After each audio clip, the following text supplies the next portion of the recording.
first step is talking to the customer and seeing, you know, what kind of guitar they want it to sound like, you know, and then we put the wood choices together for sound, and then it's all about how do you want it to look and feel and play and sound.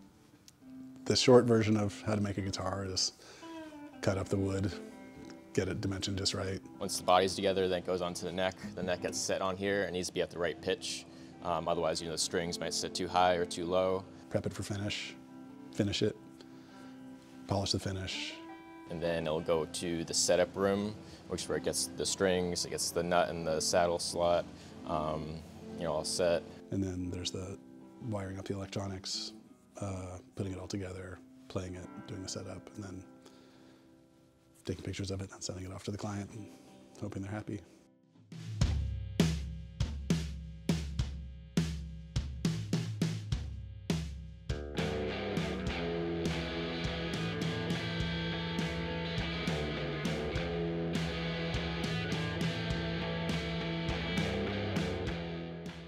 Moved to Burlington in 1996, and I've been playing guitar kind of casually for, I don't know, you know, 6 or 7 years prior to that, but also as a day job cutting up wood, and I realized I could merge those two things. It was sort of a, why didn't I think of this sooner kind of epiphany.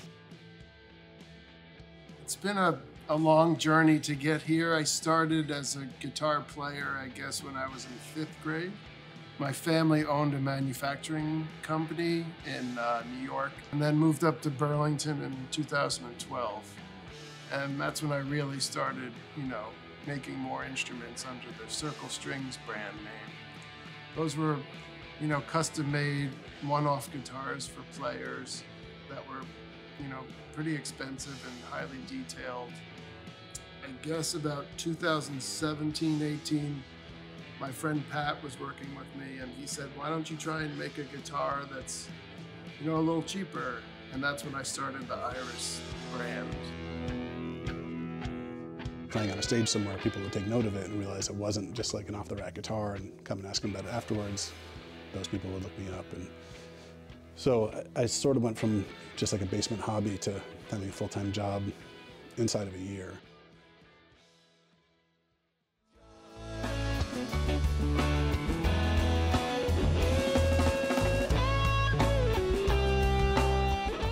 Trey was, you know, well, when I built the first guitar for him, he wasn't famous, but he became famous. And I mean, I can't put a price on that, really, you know. And he's a successful player. People love their instruments. I don't know, for some reason, maybe guitars, they're a little bit anthropomorphized in some ways. If that makes sense, that people have more of like a relationship like they might have with a pet or something like that. I don't know.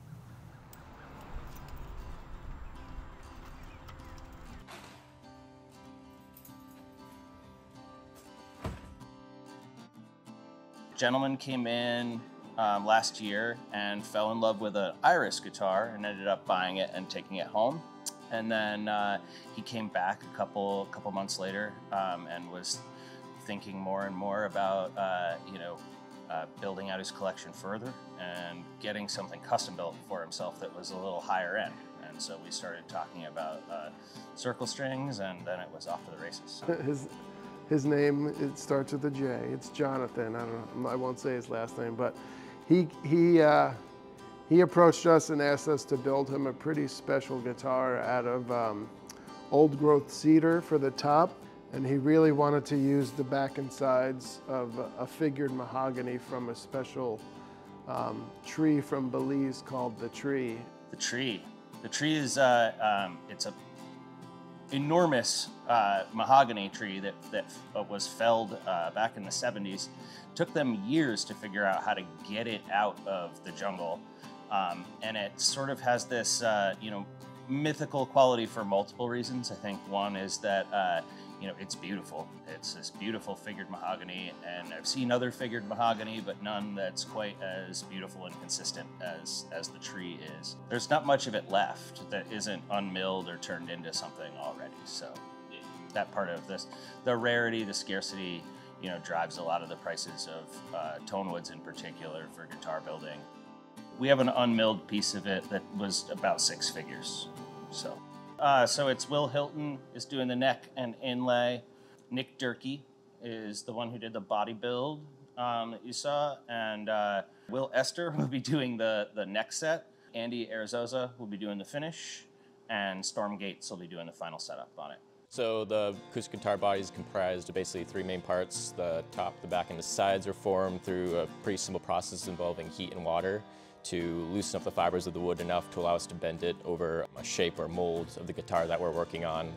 Then ready to be taken out and be put into a separate mold called a boxing mold. Another way we can adjust the stiffness of a top is by adding braces to the inside of it in certain areas. And again, the goal there is just to add stiffness to the parts where you want it. But when you add braces, what you're also doing is adding weight. So what you want to do is then go in and carve away weight from the braces while still trying to maintain the strength that they're giving the top. The back goes through kind of a similar process. That strength to weight ratio isn't as important. You just want the back to be just solid. So once those 3 main parts are done, they can be assembled together in a process called boxing up, or actually assembling the body together. We'll add material called kerfing or lining around the edges of the sides for extra surface area and a little bit of extra strength too. And everything will be lined up. The top and back will be lined up on center with the head and end block, and they'll be sandwiched together in a press. And once that is all dried up, they can be taken out of the press, it can be taken out of the mold the final time. The top and back usually have a little bit of a lip, so that'll be routed flush with the sides, and then once that's flush, the entire sides along with the edges and top and back. Once the binding is done, everything will be leveled and sanded flat and flush with each other. And then from there, it'll move on to Will, and he'll take care of the next set. I'm the head CNC operator, programmer, engineer at the shop. Most modern guitar shops are gonna have some form of CNC capabilities. CNC stands for computer numeric control. It's essentially a computer-guided robotic machine. You feed information to the machine, and in turn it can create parts for you. There's 2 main types of software you're gonna need for CNC. One is CAD software, and the other is CAM software. CAD stands for computer-aided design, and CAM stands for computer-aided machining. With those programs, you are essentially drawing geometry, engineering the geometry on how you want it to work, and you can essentially create parts with the CNC from there. What we're doing in the CNC realm is subtractive machining, so you're starting with a larger object and milling it down to the desired shape you need. You see me engraving the neck blank first, which is laying out all of the information that I'm gonna need. From there, it's flipped and machined precisely to the exact angles and specifications I need. From there, it's carved, and once it's measured, my job is complete. The part is inspected, measured, and then handed off to Will Esther, who's going to be fitting the guitar. Yeah, so the first thing I do is when I get the neck, I kind of carve out a little hollow in the heel area. Then I just pull sandpaper through until it matches the heel of the neck up with the body as tightly as possible, and dial in all of my measurements so that the strings are gonna run straight across the neck and not be too high, not be off-centered. Glue the fretboard on, and then route the slots and start carving and sanding it. After I'm done with it, then I go put it on the shelf, and Andy will finish sand out the body, mask everything off, and then start spraying color and get some build coats on there. I get the necks from Will Esther and just prepare them to get, color and clear, protective clear coat finish. So that's a lot of, masking off the portions that we don't want to have color or clear coat on, and then laying the stain down into the wood directly and applying the sealer and clear coat over the top of that color. With spray equipment, usually get about anywhere from 12 to 18 coats with sanding in between. We let it sit for a couple of weeks after all the coats have been applied, and then it gets a polish treatment with very high grit sandpapers, and then I hand the instrument off to Storm to be assembled and set up. Yeah, so first it comes in parts, it's all taped up. I remove the tape and make sure I don't lift any of the lacquer that Andy has so lovingly gotten ready. Then you put the neck and the body together. I check the set of the neck and the bridge height, get it all glued up and then it goes into fingerboard planing and plec, which it scans, measures all the high and low spots on the fingerboard and gives it a perfect radius, which is a very important part of the process using that machine. And then it's time for appointments like tuners, nut and saddle, carving those by hand. And at that point, it gets strung up, then it's going to be scanned again under the plec. So it's all scanned under tension, and the plec goes through and measures the frets this time and grinds those all down so you have a perfect plain fingerboard, machine perfect, yeah. Once it's all plecked and we'll polish the frets, I'll give it a quick QC, put it in a case, and ship it off to the customer. It's all good to go.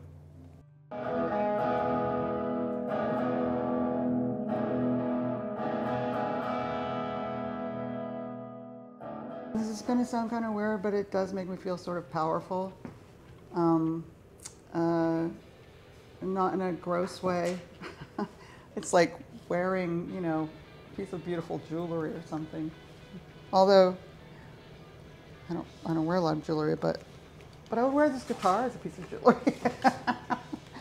This guitar it will rarely go out of tune. That was a big thing for me. I said, like, that's probably my #1 thing, even compared to anything else. I just want it to be really solid so it doesn't go out of tune easily.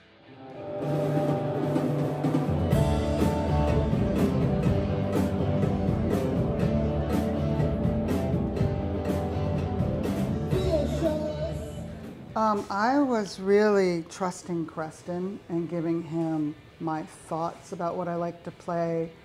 I would send him sounds of guitars. He would send me sounds with different pickups, what they sounded like. I knew I wanted something a little more intense sounding, I guess. Just every detail, there was every detail, you know, even, you know, what color I wanted the pick guard to be and what type of pick guard, and just every detail he asked me about. And of course I have my engraving.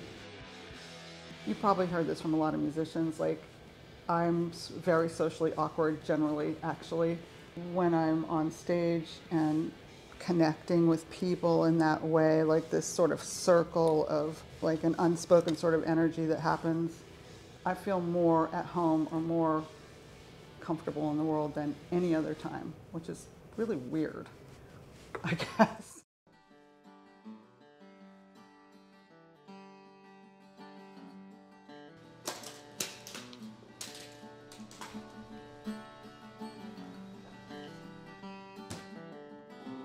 You know, I'd say every week we get an email from somebody new who said, we got a guitar, you know, I've been looking for a guitar like this my whole life that I could afford, and most of them are either too expensive or just I haven't connected with. So when somebody says, you know, I've been playing guitar for 30, 40 years and I picked up your guitar and connected immediately and had to buy it, I mean, there's nothing better. Nothing better. When Trey Anastasio from Fish got his guitar, the day he got it, he came here and just said he loved it so much and connected with it immediately, and gave the whole shop a little acoustic concert with it. So that was definitely the best feeling I've ever had. He texted me the other day saying this will be my lifelong guitar and I'll never have another one, and you know, what could be better than that?